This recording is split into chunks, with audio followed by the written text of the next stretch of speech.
예, 말씀 듣겠습니다. 순전한 믿음 9번째 시간. 고난을 통과한 자에게 주어지는 권위와 은총. 고난을 통과한 자에게 주어지는 권위와 은총.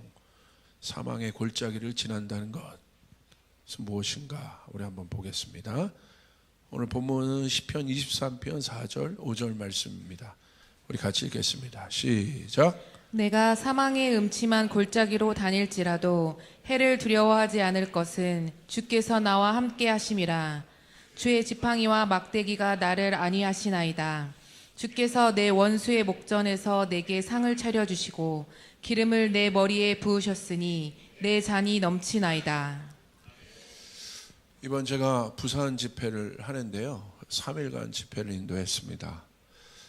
보통 이제 본문과 말씀 제목을 이렇게 드리는데 보통은 이제 그 순서대로 제가 이렇게 설교를 하는데, 이제 첫날 딱 앉았는데 주님께서 이제 따은 마음을 주신 거예요.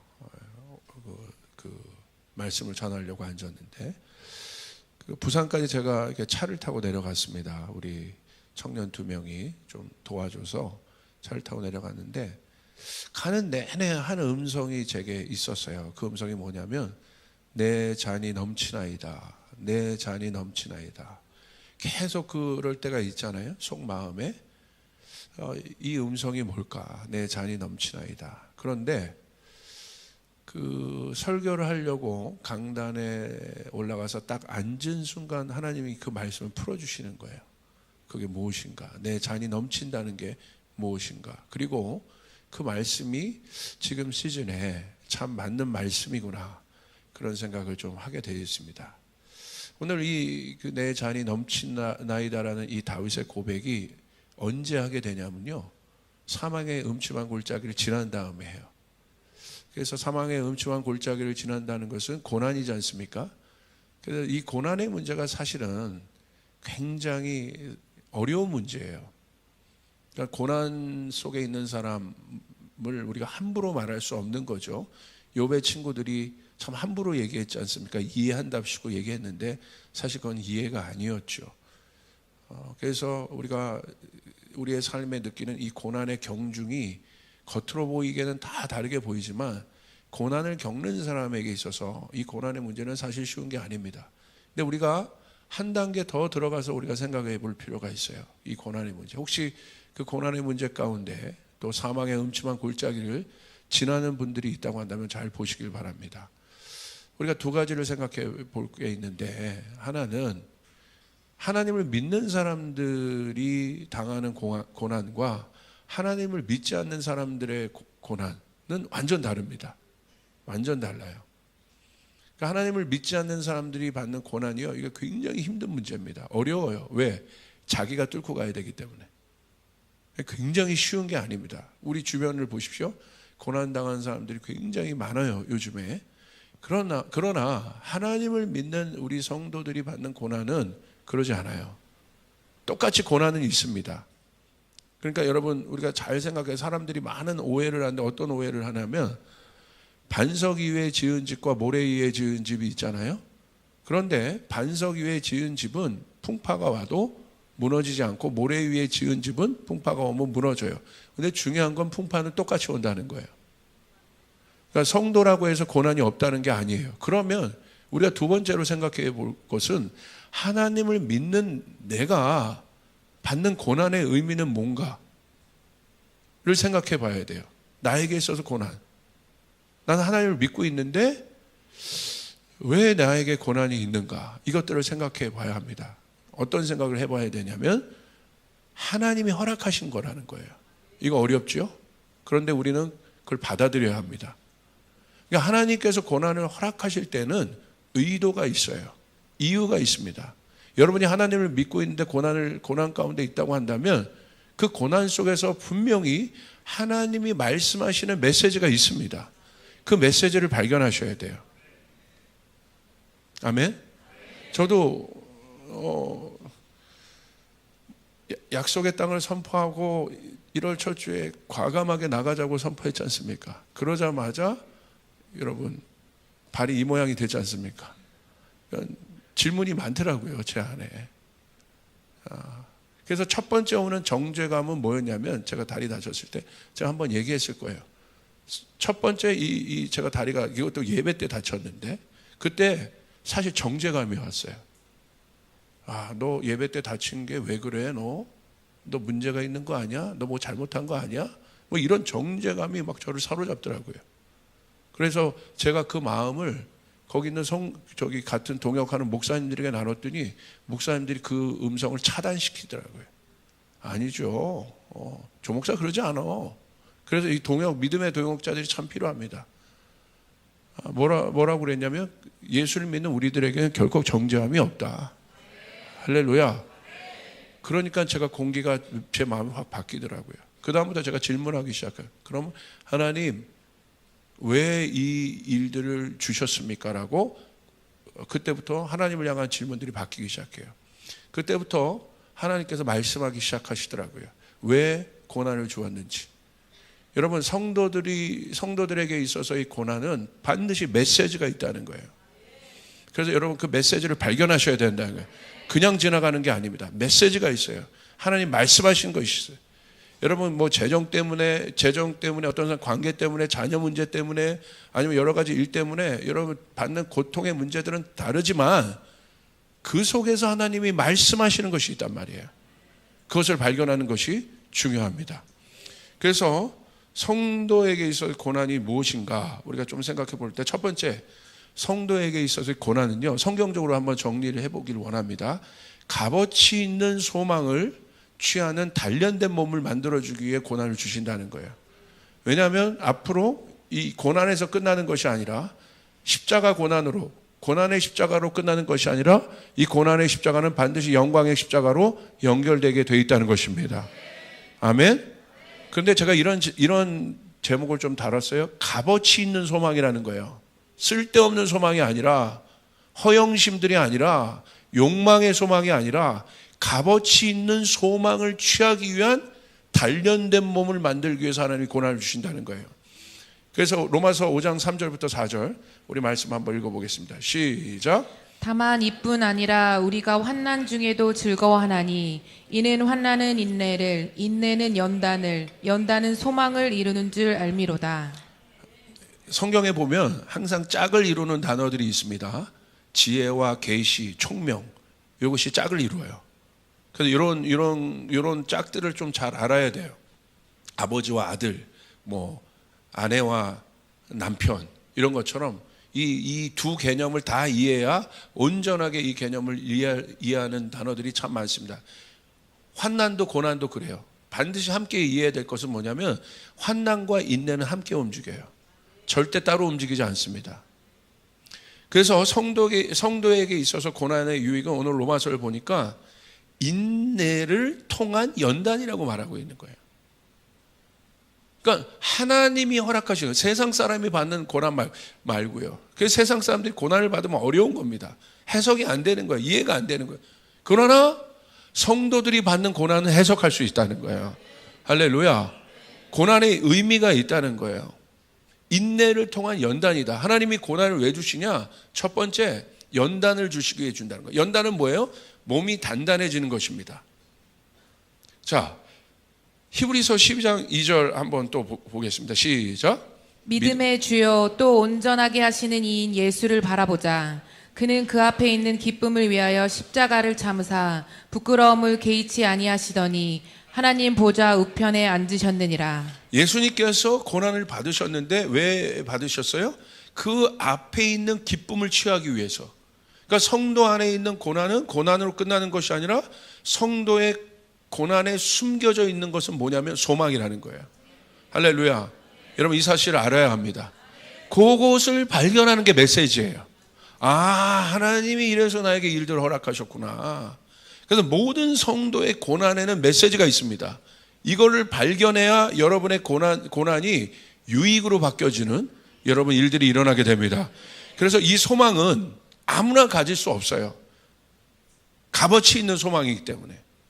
그래서 예수님이 십자가에 달리시는 고난을 받으셔야만 얻을 수 있는 소망이라는 거예요. 기쁨이라는 거예요. 그러니까 십자가 없이는 예수님이 취할 수 없는 기쁨이에요. 그러니까 우리 앞에 있는 결국 이 고난은 우리 가운데 고만곤 이렇게 하는 줄 알고, 제가 고난이 아니라 우리 앞에 있는 고난은, 할렐루야, 회장님, 우리 앞에 있는 소망은 반드시 값어치 있는 소망인데, 여러분 믿습니까? 이 값어치 있는 소망을 얻기 위해서는 어떻게 해야 되냐면 이 고난이 필수 조건이라는 거예요. 이 고난이 없으면 절대 이 값어치 있는 소망을 받을 자격과 조건이 안 된다는 거예요. 할렐루야. 그래서 하나님이 우리에게 고난을 허락하시는 거예요. 아, 고난이 없으면 좋겠습니다, 목사님. 그냥 저는요, 제 인생 고난이 없고요, 그냥 가늘고 길게 살면 좋을 것 같아요. 아무 그런 것도 없이 그냥 가늘고 길게 그렇게 사시길 원하세요? 할렐루야. 고난이 있으면 우리 가운데 막 역동적이잖아요. 예. 그래서 하나님의 이 축복의 원리는요, 반드시 이 고난을 통과한 자들에게 주어진 것인데, 왜 그러냐면 세술을 세부대에 담습니다. 세술이 헌부대에 담기지 않습니다. 그래서 여러분, 하나님이 그 세부대를 만들기 위해서 우리 가운데 고난을 주는데, 사실 고난은요, 이 고난이 인내를 만들고 인내가 연단을 만드는데, 연단을 한번 보십시오. 연단은 어떤 과정이에요? 피, 눈물, 땀, 모든 것을 쏟는 과정이에요. 어려워요. 그러니까 고난 속에서 고난 다음에 인내의 과정을 통과하는데, 이 인내의 과정이 바로 우리는 어떤 과정이라고 인식해야 되냐면 연단이라는 거예요. 연단은 무엇이냐? 훈련되는 과정이라는 거예요. 근육이 늘어나고 찢어지는 아픔을 느껴요. 쓰지 않던 근육을 써야 하므로 여러분 버겁고 힘듭니다. 연단을 쉽게 받는 사람은 없습니다. 제가 이제 재활치료에 이제 들어갔거든요. 이게 지금 아킬레스건이 붙어 있긴 하지만 이렇게 수축되어 있는 상태입니다. 제대로 쓰려면 재활을 해야 돼요. 이게 스트레칭도 해야 되고요. 안 쓰던 근육들도 막 늘려야 되고요. 살갗이 찢어지는 것 같아요. 아파요. 그런데 알아요. 이거 하지 않으면 원상복귀로 돌아오지 않는 거예요. 돌아올 겁니다. 할렐루야. 제가 쓸데없는 말을 상파해요. 그래서 여러분, 저를 치료하는 재활치료사가요, 저를 발목을 잡고 막 당기는데, 제가 여자분이거든요. 제가 남자여서 막 할 수도 없고, 막 당기는데 살살 막 그럴 수도 없고. 그런데 신기한 거는 그때 이제 막 찢어지는 아픔과 그런 고통이 있는데, 하고 나면요 확실히 달라집니다. 이 훈련이 없이는 절대 돌아오지 않는다는 거예요. 이 훈련을 통과해야 된다는 거예요. 할렐루야. 근육이 만들어지는 원리가 그거가 아니겠습니까? 여기 근육 전문가들이 제가 봐도 지금 몇 명 앉아 있는데, 우리 트레이너들이 이완과 수축의 원리 아니겠어요? 예. 늘려야 되고 찢어야 되고, 예. 그리고 여러분, 그 스트레칭 할 때도 보십시오. 일자 벌리기 하면 어떻겠습니까? 저는요 요만큼밖에 안 벌어질 거예요. 허리도 이만큼. 그런데 막 그거 보면, 운동선수들 보면 막 찢잖아요. 여러분 그렇게 하면 어떻게 되겠어요? 막 예수님 부인하는 단계까지 여러분 아마 갈 텐데, 이게 그래야 벌어지는 거예요. 그래야. 그 고통이 없으면 절대 벌어지지 않는다는 것입니다. 이게 연단이라는 거예요. 그러므로 하나님께서 여러분에게 허락하시는 고난은 여러분을 만드는 과정이다. 여러분 믿으십니까? 광야는 연단이라 했잖아요. 약속의 땅을 받을 축복의 그릇으로 만드는 과정임을 여러분 믿음으로 취하시길 바랍니다. 아멘. 그래서 놀라운 것은 강한 연단을 받을수록 기쁨과 성취감이 비례한다는 거예요. 그러니까 하나님으로부터 강한 연단을 받은 사람일수록, 예수님이 제일 강한 연단을 받으셨죠. 그 앞에 그 연단 뒤에 취하는 기쁨은 상상할 수 없다는 거예요. 여러분 믿습니까? 연단을 받을수록 기쁨과 성취감이 비례하여 증가합니다. 그래서 이 연단은요 반드시 우리의 성도의 삶에 뭐를 주냐면 정체성을 줍니다. 새로운 정체성을 줘요. 그리고 그 정체성은 어떤 것을 우리의 삶 가운데 가져오냐면 확신과 자신감을 가져와요. 자, 보세요. UDT 훈련이 셉니까? 저 방위 나왔어요. 방위가 셉니까?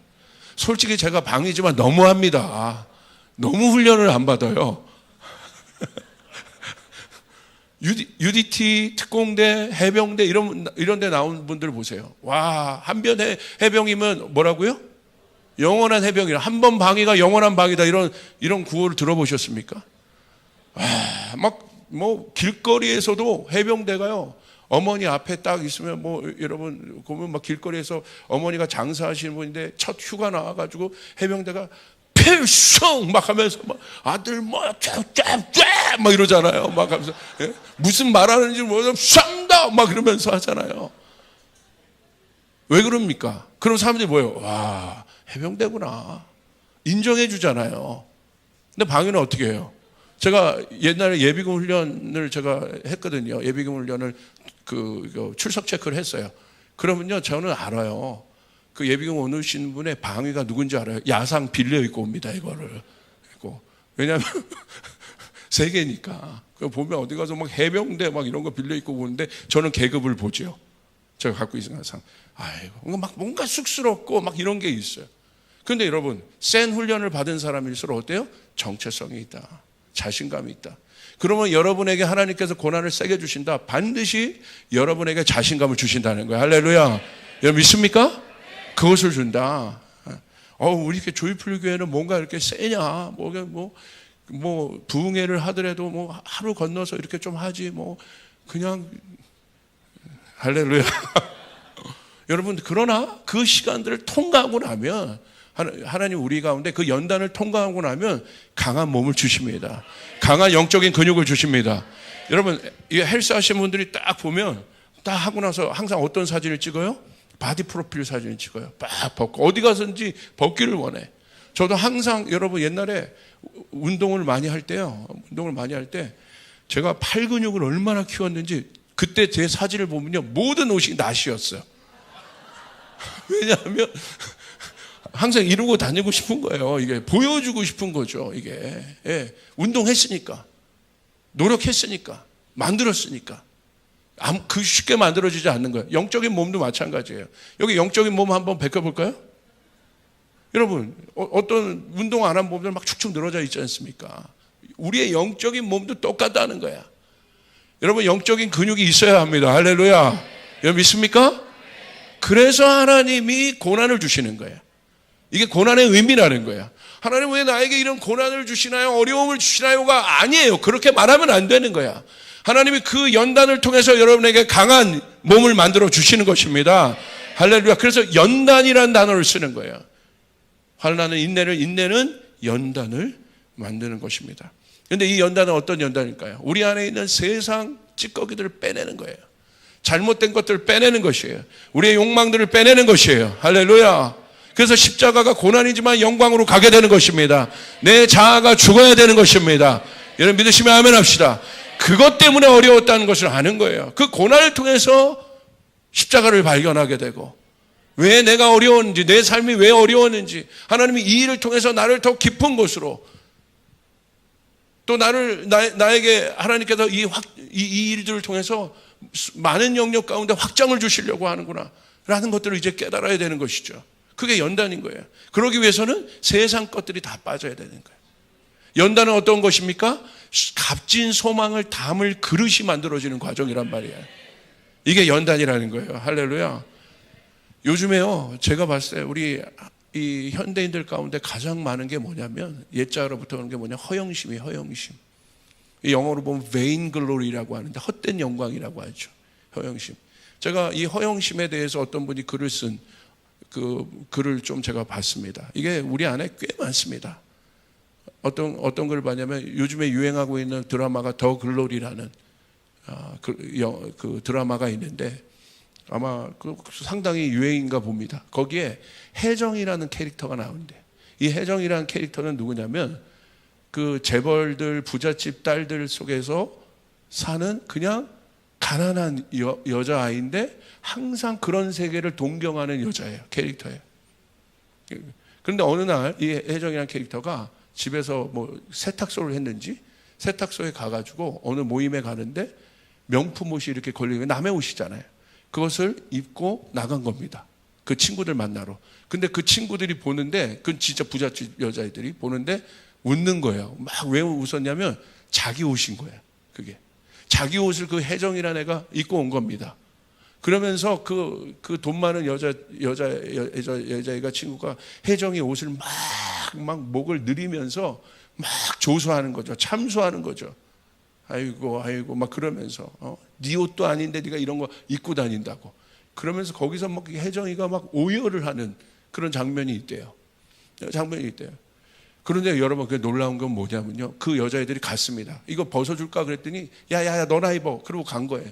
그러니까 이 혜정이라는 여자애가 걔네가 간 다음에 어떻게 했냐면 자기가 입고 있는 그 명품 옷 사진을 그 모멸감을 느꼈는데 사진을 찍고 SNS에 올리더라는 거예요.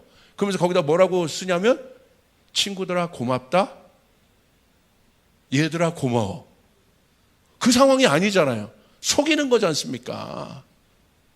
그러니까 SNS에 올리는 그런 사진들을 보세요. 다 속이는 거예요. 허영심의 것들이라는, 허영심의 것들. 저는 그분이 그 글을 썼는데 너무 잘 반영한 것 같아요.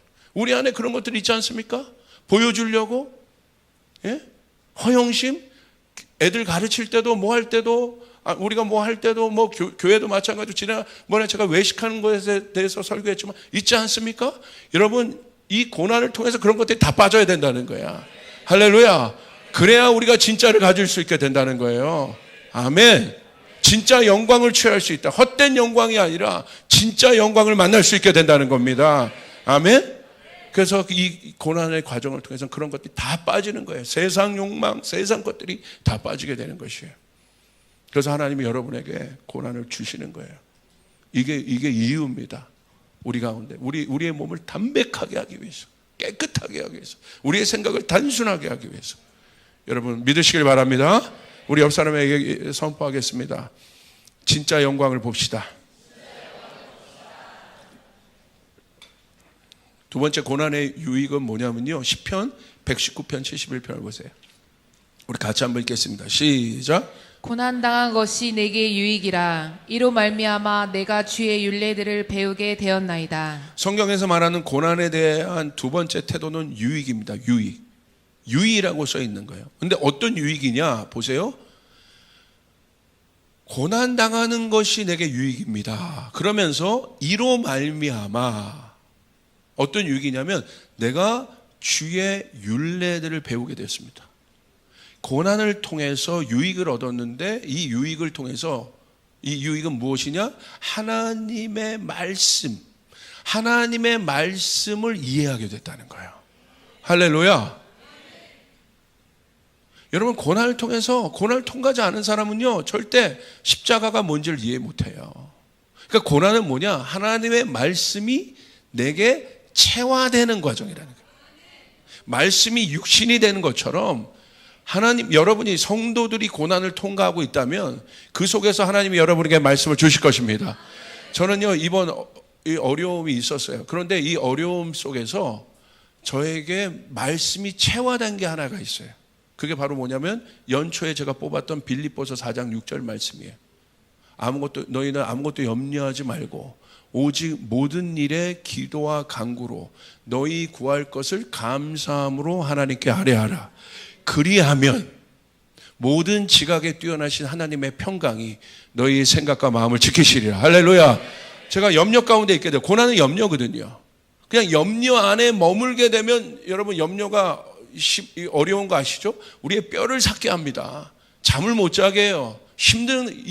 모든 염려는 스트레스를 만들고 그 스트레스가 우리 몸에 정신병을 만들고 육체의 병을 만들어요. 이거 어떻게 해결할 겁니까? 그런데 바로 그 순간에 하나님이 말씀을 주시는 거죠. 이 말씀이 깨달아지기 시작하는 거죠. 염려하면 안 되는구나. 성도는, 그리스도인들은 염려하면 안 되는구나. 어디에 담아야 돼요? 감사의 보자기에 담아야겠구나. 감사의 보자기는 뭐예요? 감사는 미리 하는 것입니다. 하나님 미리 감사합니다. 할렐루야. 염려가 아니라 감사로 바뀌게 되는 것이에요. 그렇게 할 때 네가 네 염려를 감사의 보자기에 담을 때 어떤 일이 일어나요? 하나님께서 네 생각과 마음을 지키신다는 거예요. 그래서 우리가 그 순간에도 성령의 생각을 할 수 있고, 아멘, 영적인 생각을 할 수 있고, 육의 생각이 나오지 않고, 육의 생각은 사망입니다. 나를 근심케 하는 생각입니다. 예수의 이름으로 명하노니 떠나갈지어다 할 수 있고, 할렐루야. 여러분 믿습니까? 감사가 이런 거구나를 깨닫게 되는 거예요. 이게 체화가 되는 거예요. 그냥 하나님 나 이거 해주셨으니까 감사합니다가 아니라 내가 고난 중에서도 감사할 수 있다. 염려라는 이 독을 여러분 보자기에 담을 수 있는 것이 감사라는 거예요. 여러분 감사의 보자기. 제가 이 말씀을 보는데요, 뭐가 떠오르는 줄 아십니까? 아침에 일어났는데 이 말씀 갖고 기도하는데 만두가 생각나는 거예요. 만두. 여러분 만두 좋아하세요? 만두가 여러분 마시려면 만두가 어디에 있어요? 어디에 담겨요? 만두 속이, 만두 피. 그러니까 제가 하도 그러니까 무지하니까 하나님이 만두로 이해를 시켜주더라고. 이 만두 속이 이 염려가 나중에는 감사의 조건으로 바꾸게 될 텐데 지금은 염려로 보이지만 이 염려가 아니라 여러분 감사의 제목들로 바뀌게 될 것이란 말이에요. 할렐루야. 여러분 믿습니까? 근데 이게 만두 속처럼 보이는 거예요, 염려가.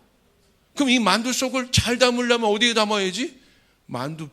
만두피가 뭐냐면 감사라는 거야. 그래서 제가 그 말씀 노트에 썼어요. 감사 만두피. 감사에 담아야 되겠구나. 이 감사 만두피에 담지 않으면 만두가 어떻게 돼요? 다 찢어지는 거야. 이 안에 독들이 있어요, 독들이. 여러분 감사에 담으셔야 돼요. 할렐루야. 그러니까 이 고난이 내게 유익이라. 왜 유익이냐? 오늘 말씀해 보니까 말씀의 윤례를 내가 알게 되었다는 거예요. 그러니까 고난이 있어야 하나님의 말씀이 여러분 가운데 체화되는 일들이 일어나게 된다. 그래서 하나님이 여러분에게 고난을 주신다는 거예요. 아멘. 여러분 믿습니까? 아, 이게 그거구나. 목사님이 말한 게 이거구나, 이게. 아, 성경에서 얘기하는 팔복이 이거구나. 여러분 안에 체화된 것만 진리입니다. 그것만 남게 돼 있어요. 할렐루야. 그래서 우리 가운데 그것을 주시는 거예요. 그리고 이 배우다라는 단어를 쓰지 않습니까? 여기서 내가 주의 율례들을 배우게 되었다. 근데 이 배우다가 원어로 보면 라마드라는 단어인데 이 라마드는 뭐냐면 뾰족한 막대기로 찌른다는 뜻이에요. 이게 무슨 뜻이냐? 왜 고난을 이 배우는 것을, 주의 율례를 배운다는 것을 이 라마드라는 단어를 썼느냐? 동방에서는요, 자극을 주기 위해서 막대기를 쓰는데 어떤 사람에게 이 라마드를 그때 쓰는 막대기가 이 라마드인데 하나님의 말씀을 내가 배운다는 건 뭐냐면요, 하나님의 말씀이 죽어있던 나의 모든 부분을 찌르는 것이에요. 그때 내 감각이 살아나게 되는 것입니다. 영적인 감각이 살아나야 되는 것이에요. 여러분 안에 있는 영적인 감각이 살아나려면 하나님의 말씀이 라마드로 여러분을 찌른단 말이에요. 아, 이거구나. 이게 이런 뜻이구나. 하나님의 은혜가 이런 거구나. 내가 잘못된 은혜를 알고 있었구나. 그러면 하나님의 말씀이 고난을 통해서 하나님의 율례를 말씀의 율례를 내가 배우게 되었다고 되어 있는데 그게 바로 어떤 것입니까? 고난이란 막대기를 통해서 여러분을 찌른단 말이에요. 그래서 여러분의 죽었던 모든 영역이 살아나게 합니다. 불신의 영역을 믿음으로 바꾸게 됩니다. 할렐루야. 여러분 믿습니까? 그게 라마드라는 거예요. 나의 감각을, 영적인 감각을 깨어나는 거예요. 여태까지 죽어있는 감각만 갖고 내가 살았는데, 세상 감각만 갖고 살았는데 드디어 영적으로 민감함들이 생기기 시작하고, 할렐루야, 그 일들이 생기기 시작합니다. 히브리서 4장 12절 13절 말씀을 보겠습니다. 시작. 하나님의 말씀은 살아있고 활력이 있어 좌우의 날선 어떤 검보다도 예리하여 혼과 영과 및 관절과 골수를 찔러 쪼개기까지 하며 또 마음의 생각과 뜻을 판단하나니 지으신 것이 하나도 그 앞에 나타나지 않음이 없고 우리의 결산을 받으시리에 눈앞에 만물이 벌거벗은 것 같이 드러나느니라. 이게 어떻게 이해되셔야 하냐면요, 이게 바로 말씀이 체화된 사람이에요. 하나님의 말씀이 인격체처럼 느껴지는 것입니다. 하나님의 말씀이 살아있는 것처럼 느껴지는 거예요. 그래서 하나님의 말씀이 그냥 글이 아니라 인격체이신 하나님과 교제하는 것처럼 느껴지게 되는 거예요. 바로 그 순간이 하나님과 동행하며 사는 순간인 거예요. 종처럼 따르는 단계가 아닙니다. 하나님의 말씀이 인격체로 내 모든 영적인 감각이 깨어나서 하나님의 말씀이 막 인격체로 살아있는 것처럼 다가오는 순간이에요. 그래서 하나님의 말씀은 살아있다, 활력이 있다, 운동력이 있다는 거예요. 할렐루야. 그래서 하나님이 우리 가운데 고난을 주시는 거예요. 하나님의 말씀이 이런 거구나. 그런데 그때 바로 이것들을 경험하게 되는데 하나님의 말씀 뭐라고 표현됐습니까? 날선검이라고 되어 있어요. 예리한 검이다. 이거 생각하시면 돼요. 하나님의 날선검이 뭐냐면 셰프라고 생각해 보세요, 여러분. 최고의 음식을 만드는 셰프의 손에 쥐어진 칼과 같습니다. 아주 예리한 칼이에요. 그래서 셰프가 무딘 칼을 쓰지 않죠. 재료를 손질할 때 안 좋은 부위, 잘못된 부위를 슥슥슥 베어내잖아요. 마찬가지입니다. 하나님의 말씀이 우리 안에 들어와서 하나님께서 기뻐하지 않는 모든 부위, 불순종, 욕망, 야망, 하나님 앞에 즐거워하지 않았던 모든 것들을 베어내는 것입니다. 할렐루야. 그렇게 될 때 우리의 몸이 어떻게 돼요? 정결케 되는 거예요. 깨끗게 되는 거예요. 그래서 하나님과 만날 수 있는 거예요. 하나님과 대면할 수 있게 되는 것이에요. 그래서 13절 보세요. 그 상태가 바로 어떤 상태예요? 히브리서 말씀에 보니까 하나님의 말씀 앞에 모든 만물이 벌거벗은 상태가 된다는 거예요. 거리낌이 없는 상태입니다. 부끄러움이 없는 상태입니다. 왜? 그 모든 것을 하나님의 말씀이 제거했기 때문에 깨끗한 상태, 정결한 상태, 하나님이 쓸만한 상태가 되는 거지. 정리합니다. 고난을 통해서 고난의 두 번째 유익은 하나님의 말씀, 하나님의 율례를 배우게 되는 그것이 유익이라고 했는데 하나님의 말씀이 를 배운다는 단계는 뭡니까? 그 말씀이 내 안에 체화되어서 내 안에 있었던 모든 영적인 감각을 살게 하는 것입니다. 생명의 감각을 살게 하는 것입니다. 할렐루야.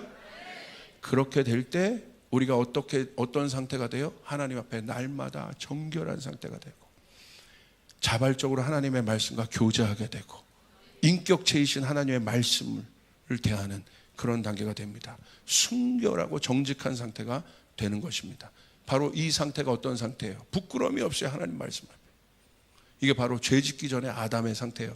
벌거벗었지만 부끄러운 것이 없지 않습니까? 그런데 여러분 죄를 짓고 나서 뭐부터 합니까? 부끄러워서 가리기부터 한다는 것이죠. 그러니까 여러분 하나님의 말씀, 이 고난을 통해서 하나님의 말씀이 여러분 가운데 체화되면 여러분 자유케 되기 시작합니다. 할렐루야. 진짜 자유함의 단계가 일어나는 거예요. 아까 얘기했던 그 허영심 가운데 여러분 갈 수가 없는 거예요. 왜 저러는 거야 쟤네? 어디에 묶여 있는 거야? 왜 저래? 왜 교회 다니면서도 저러는 거야? 왜 세상 사람처럼 저렇게 살아? 왜 교회 다니면서도 교만해? 내가 하나님 믿으면서도 왜 그런 거야? 이거 뭔 거야? 말씀이 살아있기 때문에 그런 것들을 그냥 두지 않는 거예요. 어저께 김성준 목사님 여러분 은혜 많이 받으셨죠? 김성준 목사님이 나이가 여러분 얼굴과 다릅니다. 40밖에 안 돼. 깜짝 놀라. 이게 더 큰 충격으로 여러분 본 것 같은데 어떻게 여러분 40밖에 안 되는데 그 깊이를 가질 수 있겠습니까? 고난입니다. 고난. 연단입니다. 하나님의 말씀이 체화된 거예요. 할렐루야. 하나님의 말씀이 속에 살아있기 때문에 교만하면 견딜 수가 없는 거죠. 우리도 마찬가지인 거예요. 십자가를 여러분에게 제가 항상 강조해요. 십자가를 여러분의 센터에 두고 살면 여러분 우리가 교만할 수가 없는 것입니다. 할렐루야. 헛된 야망을 가질 수 없는 것입니다. 겸손할 수밖에 없는 것입니다. 섬길 수밖에 없는 것입니다. 사랑할 수밖에 없는 것입니다. 여러분 맞습니까? 여러분 맞는다고 고백하죠. 아멘 합시다. 할렐루야. 여러분 맞지요? 그렇게 되는 거예요. 어디 남을 비판하고 남을 무시합니까? 그럴 수가 없는 거예요. 하나님의 말씀이 내 안에 세포처럼 살아있는데 체화되어 있는데 그럴 수 없다는 것입니다. 그래서 우리가 이것이 중요하죠. 그래서 여러분 벌거벗은 상태 부끄러움이 없기 때문에 그냥 하나님과 아주 가까운 상태가 된다는 거예요. 여러분 그 단계까지 이 고난을 통과하면 우리에게 그 유익을 주십니다. 자, 고난을 우리 가운데 왜 주실까? 딱 하나입니다. 정결케 하기 위해서, 깨끗하게 하기 위해서. 하나님이 쓰는 그릇은 정결한 그릇, 깨끗한 그릇이에요. 다른 스펙, 다른 어떤 거 하나님 요구하지 않아요. 목사, 장로, 집사, 내 경험 아무것도 아니에요. 깨끗한 그릇, 정결한 그릇, 깨끗한 손 하나님이 쓰신단 말입니다. 근데 우리가 받아들여야 돼요. 뭘 받아들여야 돼요? 반드시 고난이 있어야 한다는 거. 이제는 해석하셔야 돼요. 그 시간들을 어떻게 통과하는지를 알아야 된다는 거예요. 그래서 시편 23편 4절 5절에 이 구절이 있는 거예요. 다윗의 고백입니다.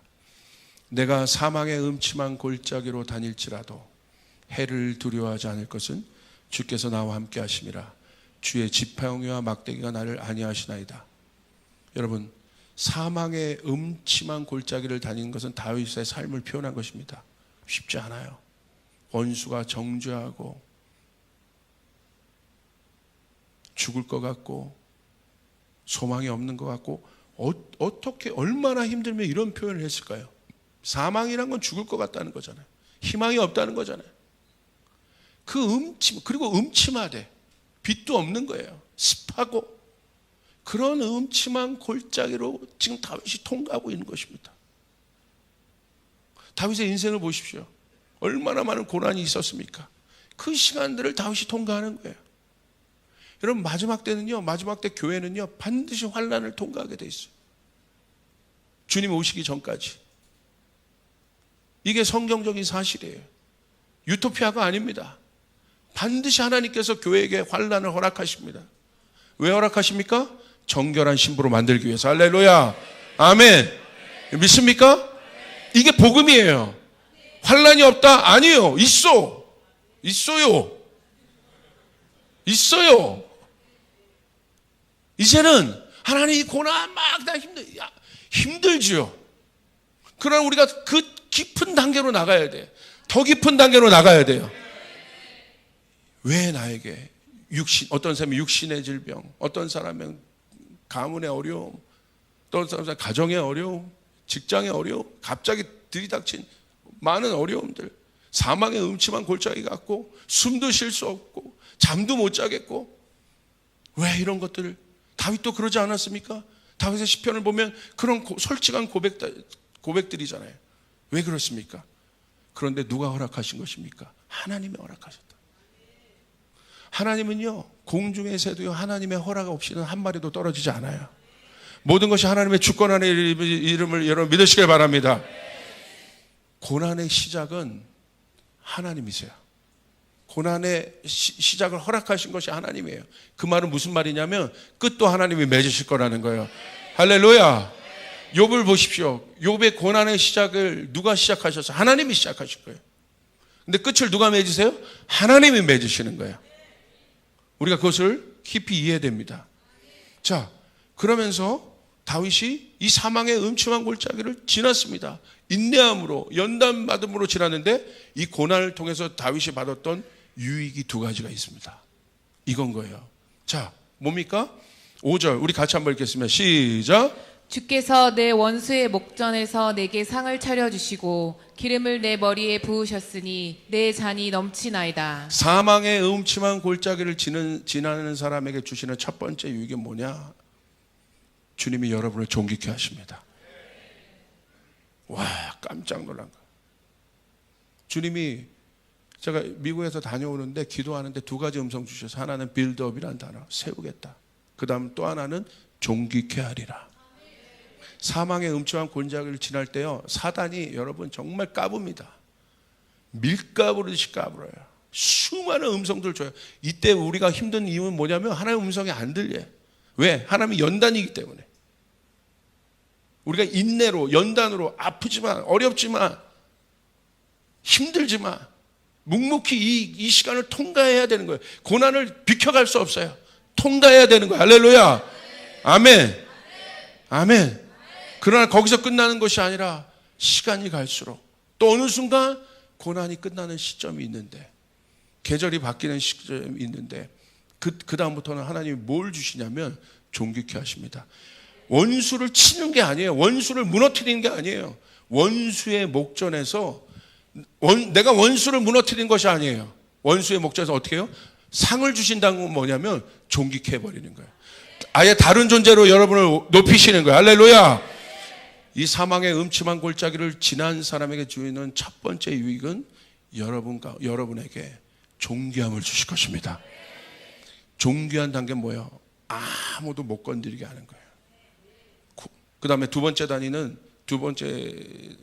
여러분 축복은 뭐냐면 기름 부음이라는 거예요. 기름 부음이 뭐예요? 권위예요. 권위는 무엇입니까? 권위는요, 사람이 만들 수 있는 게 권위가 아닙니다. 위로부터 주어진 것입니다. 공동체도 보십시오. 제가 목사란 타이틀은 권위지만 제가 성도들의 마음을 얻지 못한다면 저는 권위자가 아닙니다. 그냥 타이틀자예요. 타이틀 갖고 있는 사람. 그래서 권위는 어디서 만들어져요? 공동체에서 만들어져요. 주어지는 거예요. 아무 포지션이 없어도, 오피니언 리더들이 그런 사람들이에요. 아무 포지션이 없어도 사람들이 알아요. 저분은 그냥 저분이 뭐 하면 내가 다 하겠어. 왜 그래요? 아는 거예요. 그 사람이 어떤 사람인지. 그게 바로 권위인 거예요. 내가 사역자다, 뭐다. 그게 절대 권위 아닙니다. 절대 그 포지션이 권위 아닙니다.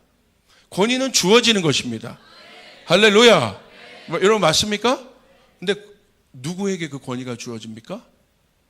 고난을 통과한 사람에게 권위가 주어진다. 그래서 하나님이 권위를 주시는 거예요. 자, 중국 교회가 있었습니다. 핍박을 받아요. 그래가지고 중국 교회가 지하로 다 흩어지지 않습니까?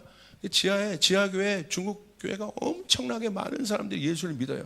그런데 누가 뭐 리더인지 이런 게 없잖아요. 그런데 이게 하루아침에 정리되는 사건은 뭐냐면 예수 믿는 것 때문에 핍박받고 감옥 갔다 오잖아요. 그럼 감옥 갔다 온 그분이 그 동네로 들어가면 리더가 돼버리는 거예요. 조폭 비슷하죠? 그렇게 해서 중국 교회가 권위가 정리된 거예요. 그래서 순교자들이 하늘의 권위가 높은 것입니다. 주님의 이름 때문에 사망의 음침한 골짜기를 지난 사람들은 내 어떤 것 때문에 말고 하나님 나라를 위하여 사망의 음침한 골짜기를 지난 교회와 성도와 하나님의 사람들은 하나님께서 위로부터 권위를 주십니다. 할렐루야. 아멘. 맞습니까? 이 교회도 마찬가지예요. 그 사람에게 권위가 가는 거예요. 그 공동체에게 권위가 가게 되는 것이에요. 그 공동체, 그 사역자에게 하나님이 권위의 옷을 입혀주신다. 다윗이 사망의 음침한 골짜기를 지나지 않았으면 절대 권위를 받지 못합니다. 지났기 때문에 하나님으로부터는 권위를 받는 거예요. 그래서 여러분 하나님의 종들을 보면 그 시간들을 통과한 사람들 보면 뭐가 생겨요? 권위를 주게 되는 거예요. 우리도 마찬가지입니다. 우리 교회, 우리 갖고 있는 비전들, 이것들이 어려운 부분이 있을 수 있겠지만 많은 고난의 시간을 통과해야 될 수 있겠지만 여러분 우리는 그 시간들을 통과할 것입니다. 할렐루야. 그리고 우리 가운데 그 주님께서 그 일들을 주실 것입니다. 이건 분명한 거예요. 그 다음에 잔이 넘치나이다. 이건 뭐예요? 여러분 잔이 넘친다는 건 영역이 확장되는 은혜의 통로가 된다는 것입니다. 아무리 여러분 물이 있어도요, 어떤 사람은 평생 나만 먹을 물만 가져요. 그러니까 그릇이 요만한 거예요. 요만한 거. 아무리 그 사람이 뭐 뛰어나고 그래도 그릇이 잔이 넘쳐보지 않은 사람은요, 그냥 나만 마시고 다 가는 거예요. 우리의 구원이 이러면 안 됩니다. 하나님의 은혜가 흘러 넘쳐야 되는 것이에요. 할렐루야. 넘치게 되는 것이에요.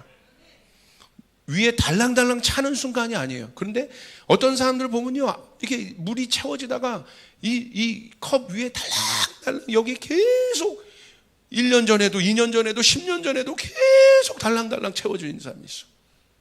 왜 안 넘칠까요? 고난을 안 받은 거야. 주님의 나라 때문에, 하나님의 나라 때문에. 먼저 그의 나라와 의를 구하면서 희생하고 헌신하고 수고해 본 경험이 없는 거예요. 그러니까 안 넘쳐요. 이런 일터 넘치지 않아요. 그냥 자기가 먹고 사는 만큼 사는 거예요. 여러분 그러지 않습니다. 여러분 흘러 넘쳐야 합니다. 할렐루야.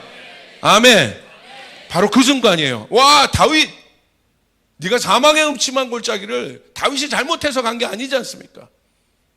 어떻게 보면 다윗의 인생 가운데 억울하고 하나님 믿었기 때문에 그런 거예요. 자기 의로는 막 사울 죽이고 그럴 수 있었는데 그렇게 하지 않은 거예요. 순종함으로 그 시간을 통과한 거예요. 그 하나님 뭐예요? 딱 보니까 이제 그만해라. 이제 내 종이 이 사망의 골짜기를 인내함으로 연단함으로 이제 다윗은 복음이 되었다. 할렐루야.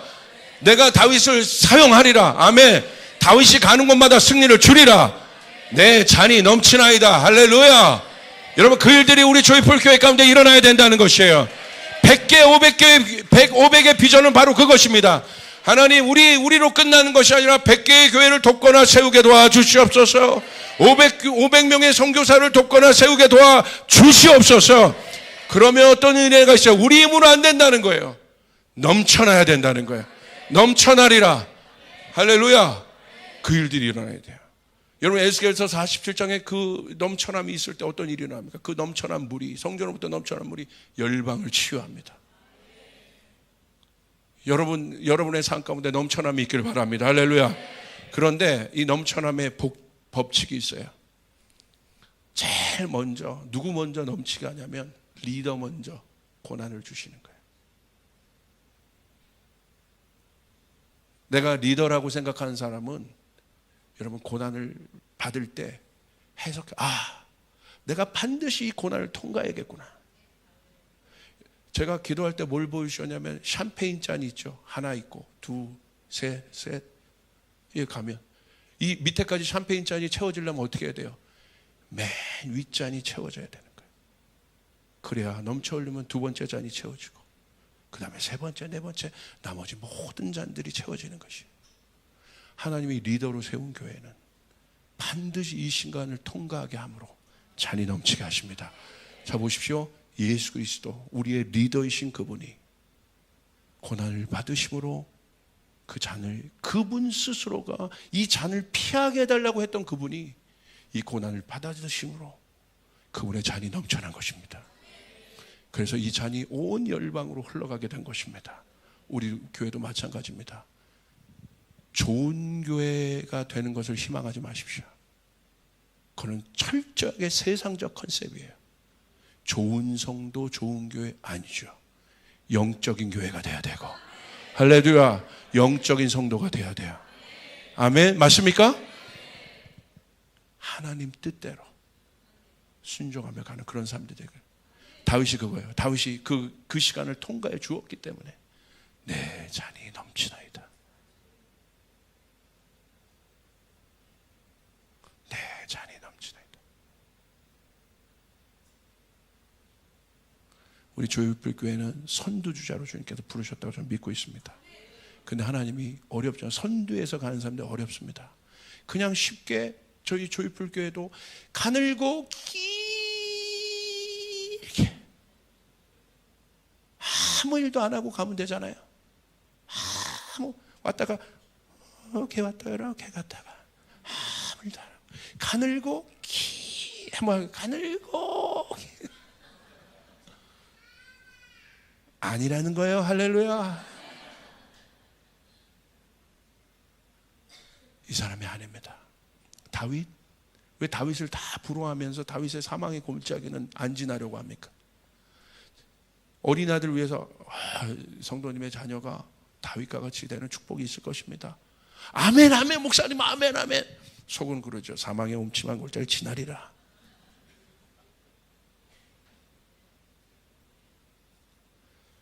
사랑하는 여러분, 고난의 의미를 바꿔야 합니다. 제가 믿기로는 지난 3년간 전 세계 교회는 사망의 음침한 골짜기를 지나는 시간을 가졌습니다. 그러나 2023년 들면서 저에게 주신 감동은 주께서 그 시간을 통과한 사람에게 내 잔이 넘치는 은혜를 주실 것입니다.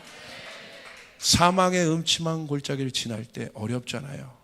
땅의 시각에서는 아무것도 안 보입니다. 그런데 눈을 들어 하늘을 보면 여러분의 잔이 채워지고 있는 것입니다. 그 고난의 시간에 여러분의 잔은, 예수님이 십자가에서 고난 받을 때 거기서 끝나는 것이 아니라 예수님의 잔은 채워지고 있다는 것이.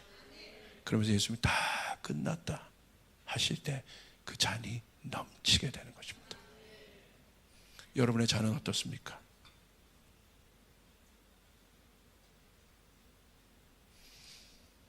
마르고 말라서 설거지 자국도 안 보이십니까? 여러분의 잔은 어떻습니까? 주님이 기도할 때 그 감동 주셨어요. 네 잔이 넘쳐나리라. 하나님, 저희 불교에 잔이 넘쳐나게 도와주시옵소서. 주신 감동은 여러분 여기에 그 시간을 통과한 분들이 많아요. 그리고 그렇게 가고 있는 분도 많고, 오늘 그분에게 하나님 말씀하십니다. 원수의 목전에서 내가 너를 존귀하게 할 것이다. 할렐루야. 옆 사람에게 선포했어요. 당신은 존귀한 분이세요. 아무도 여러분을 무시하지 못해요. 원수의 목전에서 우리를 존귀하게. 두 번째, 기름으로 내가 너에게 권위를 줄 것이다. 내 고난에 동참한 자요. 너에게 이 고난은요, 선택사항이에요. 주님께서 주시는 고난은 아무나 받을 수 없어요. 안 받고 갈 수 있습니다.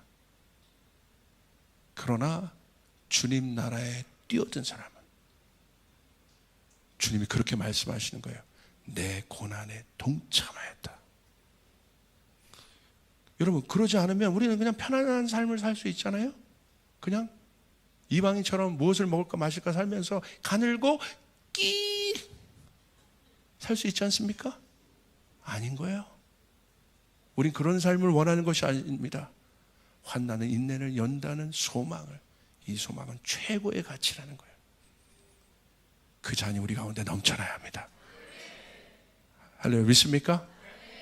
그것을 감당할 권위를 주십니다. 우리 주님께 앞에 영광의 박수 올려드리겠습니다.